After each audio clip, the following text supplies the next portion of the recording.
2024 চনত এইটো কুৱেশ্যন আহিছিল 1 মাৰ্কৰ কাৰণে কুৱেশ্যনটো চাই লওক 16% of 16 plus 16 whole square divided by 16 into 16 দি আছে তো 16% আমি ইয়াত লিখি দিম 16 ডিভাইডেড বাই 100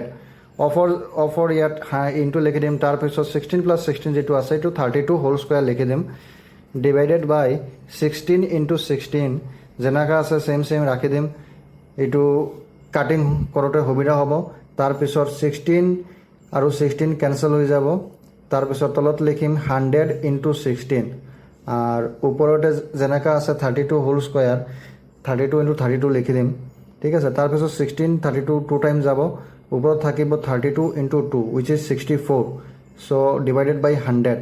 চ' এইটো মই লিখিব পাৰোঁ 0.64 ঠিক আছে আনচাৰটো হৈ গ'ল আপোনাৰ ডি এইটো কাৰেক্ট আনচাৰ হ'ব ডি এইটো কুৱেশ্যন 1 মাৰ্ক কেৰি কৰিছিল ভেৰি ইজি ঠিক আছে।